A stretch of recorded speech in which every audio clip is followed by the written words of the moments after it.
نحمدہ ونصلی علی رسولہ الکریم اما بعد فاعوذ باللہ من الشیطان الرجیم بسم اللہ الرحمن الرحیم والتین والزیتون وطور سینین وہذا البلد الامین لقد خلقنا الانسان فی احسن تقویم ثم رددناہ اسفل سافلین الا الذین آمنوا وعملوا الصالحات فَلَهُمْ أَجْرٌ غَيْرُ مَمْنُونٍ فَمَا يُكَذِّبُكَ بَعْدُ بِالدِّينِ أَلَيْسَ اللَّهُ بِأَحْكَمِ الْحَاكِمِينَ صدق اللہ مولانا العظیم۔ اس سورہ مبارکہ کی بھی دو تین تفاسیر ہمارے علمی دنیا کے اندر موجود ہیں۔ پہلے وہ جو عام ہمارے ہاں تفسیر کی جاتی ہے وہ سنیے، والتین انجیر کی قسم، والزیتون زیتون کی قسم،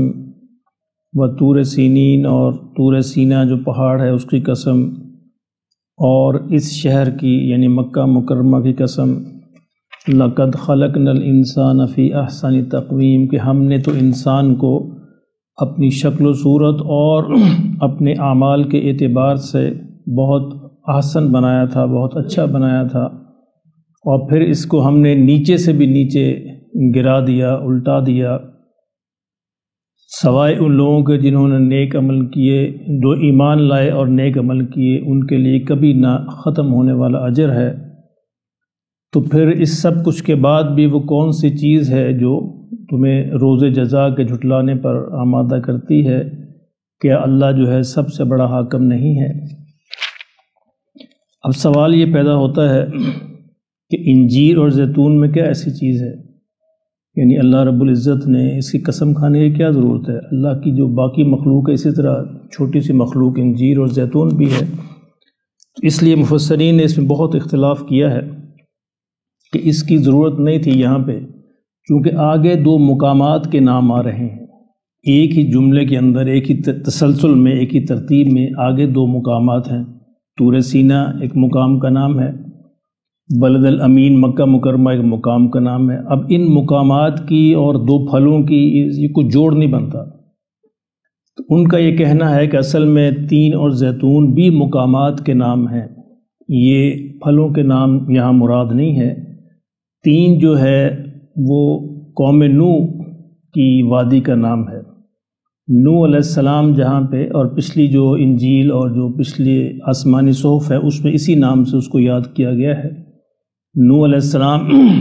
کہ وہ جہاں پہ طوفان آیا، جو کشتی جہاں پہ جا کے ٹکی، کوہ جودی قرآن نے اس کا نام لیا ہے، تو اس کا پرانے صحف میں نام تین ہے۔ اور زیتون تو مشہور ہے کہ زیتون سیدنا عیسیٰ علیہ السلام کی وادی کا نام ہے، کوہ زیتون، وہ آج بھی اس کا نام وہی ہے، کوہ زیتون، جہاں سے آپ کو آسمانوں پر اٹھایا گیا۔ تو ان کا یہ کہنا ہے کہ یہ دونوں بھی مقامات کے نام ہیں۔ اور ایک تیسری تفسیر کے مطابق تین جو ہے وہ حضرت نوح علیہ السلام کی جو وادی ہے اس کا نام بھی ہے، اور سیدنا آدم علیہ السلام جو ہے جہاں پہ نازل کیے گئے اس کا نام بھی ہے۔ تو گویا کہ یہ چار انبیاء جو ہیں ان کی تاریخ کو گواہ بنایا گیا ہے۔ ان کے مطابق اس کی تفسیر اس طرح ہوگی کہ حضرت آدم علیہ السلام، حضرت نوح علیہ السلام کی قوم اور اس کی تاریخ بھی اس بات پر گواہ ہے، اور سیدنا عیسیٰ علیہ السلام کی تاریخ اور ان کی پوری جد و جہد بھی اس بات پر گواہ ہے، اور سیدنا موسیٰ علیہ السلام کی تاریخ اور ان کی جد و جہد بھی اس بات پر گواہ ہے، اور خود یہ شہر امین کے اندر سیدنا ابراہیم علیہ السلام، اسماعیل علیہ السلام کی تاریخ اور ان کی کوشش اور دعوت بھی اس بات کی گواہ ہے کہ انسان تو اپنے مقصد کے اعتبار سے بڑا اعلیٰ بنایا گیا تھا،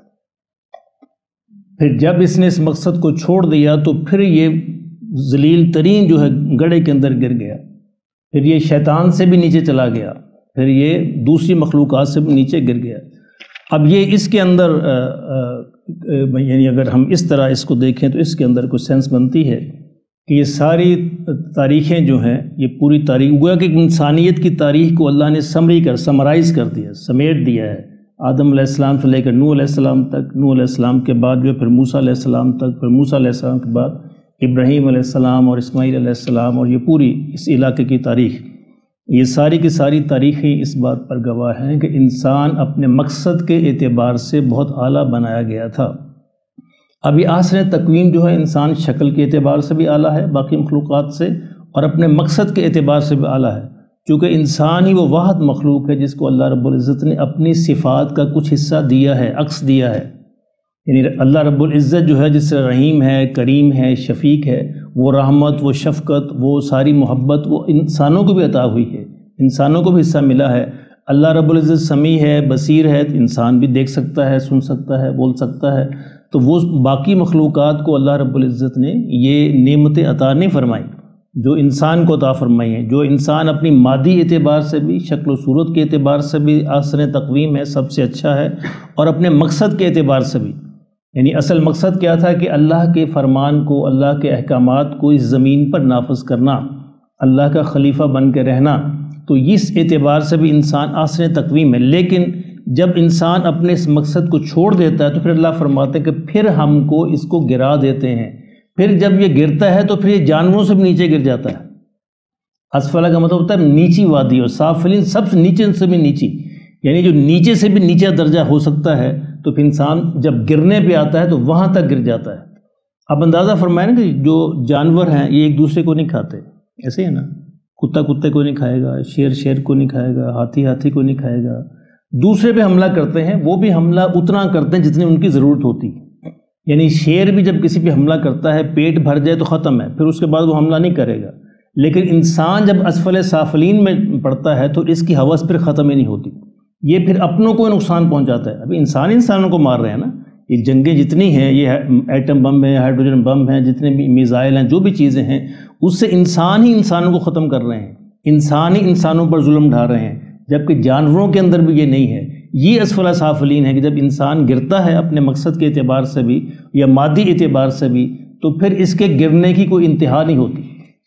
یہ پھر گرتا ہی چلا جاتا ہے اور جانوروں سے بھی نیچے گزر جاتا ہے، اور قائم اس وقت تک رہے گا جب تک الا الذین آمنوا،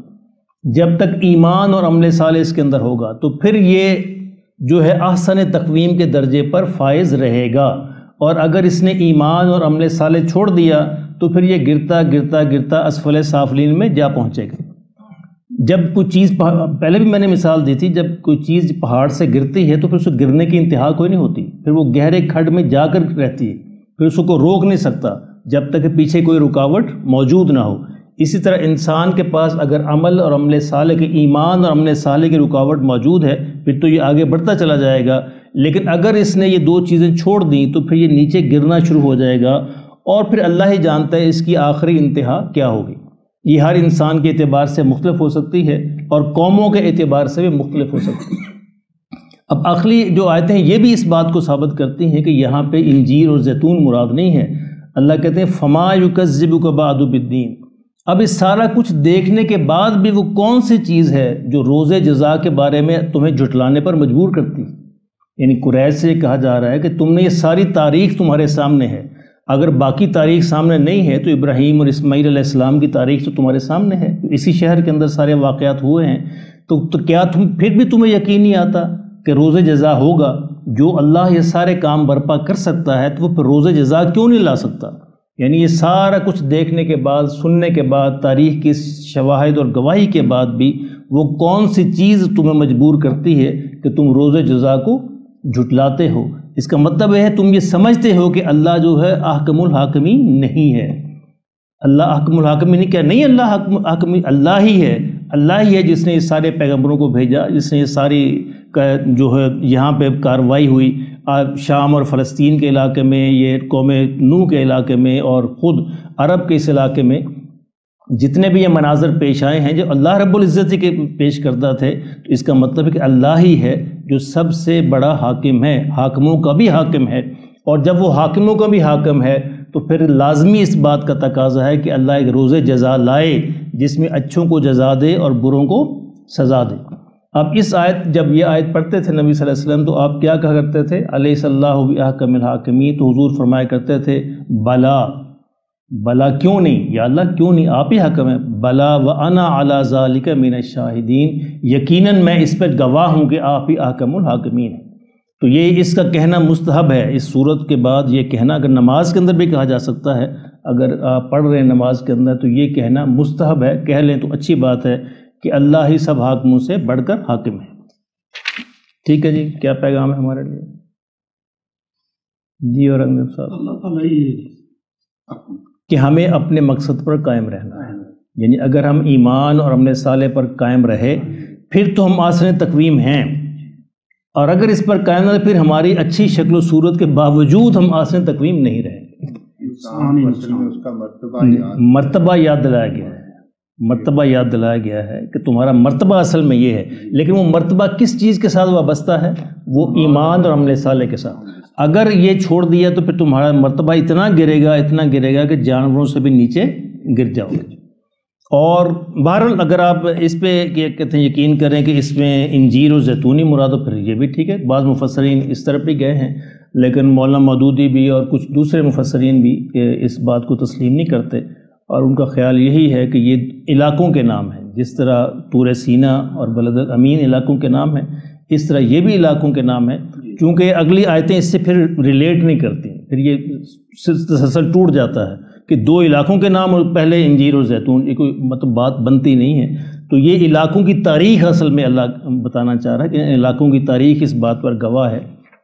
کہ انسان کو اپنے مقصد کے اعتبار سے اللہ نے بہت اعلیٰ پیدا کیا تھا، ساری مخلوق سے افضل قرار دیا تھا، لیکن جب اشرف المخلوقات، لیکن جب اپنی اس مقصد کو چھوڑ بیٹھتا ہے تو پھر یہ اسفل سافلین، سب سے نیچے جو ہے وہ گر جاتا ہے۔ تو اللہ ہمیں اپنے مقصد پر قائم رکھے تاکہ ہم آسن تقویم جو ہے اشرف المخلوقات کے درجے پر فائز رہیں۔ دونوں انتہائیں ہیں، یعنی جب انسان بڑھتا ہے تو فرشتوں سے آگے بڑھ جاتا ہے۔ دیکھنے بڑھنے کی بھی اللہ نے کوئی حد نہیں رکھی، انسان کی اللہ نے کوئی حدود نہیں، کہتے ہیں کہ وہ 7 آسمانوں سے بھی آگے انسان جو ہے وہ پہنچ سکتا ہے۔ یعنی معراج جو ہے اس بات کی گواہی ہے کہ انسان کا مرتبہ سب سے بڑا ہے، لیکن حضور صلی اللہ علیہ وسلم انسان ہے نا، اور معراج کروا کر اللہ رب العزت نے یہ اس بات کو، وہ اقبال نے کیا کہا جی کہ آ رہی ہے صدائے کن فیکون، کہ سبق یہ ملا ہے معراج مصطفیٰ سے مجھے، سبق یہ ملا ہے معراج مصطفیٰ سے ملے کہ بشریت کی زد میں ہے گردوں، کہ جتنے گردوں ہیں، جتنے بھی اعلیٰ منازل ہیں وہ انسان کی زد میں ہیں، انسان کے پاؤں کے نیچے ہیں۔ انسان اگر چاہے تو وہاں تک وہ مراتب و مقام حاصل کر سکتا ہے جہاں پہ فرشتوں کو بھی جانے کی اجازت نہیں ہے۔ تو یہ تو انسان کا مقام ہے، اگر گرنا چاہے تو پھر جانور اور شیاطین اور جنات یہ بھی سب پیچھے رہ جاتے ہیں، پھر انسان نیچے گر جاتا ہے۔ تو یہی وہ مرتبہ ہے، یعنی انسان چاہے تو اعلیٰ سے اعلیٰ مراتب بھی حاصل کر سکتا ہے، اور چاہے تو اسفل سافل نیچے سے نیچلا مقام بھی حاصل کر سکتا ہے۔ تو اللہ اپنی پناہ میں، یہ اللہ نے بے شمار صلاحیت رکھی انسان کے اندر، یہ کمال کی بات ہے۔ اسی صلاحیت کی وجہ سے اللہ کے چیلنج کو انسان نے قبول کیا تھا، یعنی اللہ نے یہ آپشن دی، ساری مخلوقات کو دی، پہاڑوں کو دی، دوسروں کو دی، درختوں کو دی، شجر کو، حجر کو دی، کیا تم اس چیلنج کو قبول کرتے ہو؟ سب نے معذرت کر لی۔ وہ چیلنج کیا تھا کہ میں تمہیں اختیار دوں گا نیکی کا اور بدی کا، اب تم نے اس اختیار کو صحیح استعمال کرنا، صحیح کرو گے تو میں تمہیں اعلیٰ ترین درجے پر فائز کر دوں گا۔ اور باقیوں کا بس ٹھیک ہے نہیں کرتے تو ٹھیک ہے، بس تم ایک مخلوق ہو، اس کے بعد ختم۔ سب نے معذرت کر لی اور انسان نے کہا کہ نہیں میں چیلنج قبول کرتا ہوں۔ اب اس قبول کرنے کو پھر ظاہر ہے وہی ہے نا، اب وہ قبول کیا تو اس قبول میں پھر ہمیں ظاہر کوشش کرنی چاہیے کہ ہم آگے بڑھیں، نیچے نہ گریں، تاکہ جنت کے اعلیٰ ترین جو مقامات ہیں وہ ہمارا انتظار کر رہے ہیں۔ اللہ پاک ہمیں سب کو نصیب فرمائے۔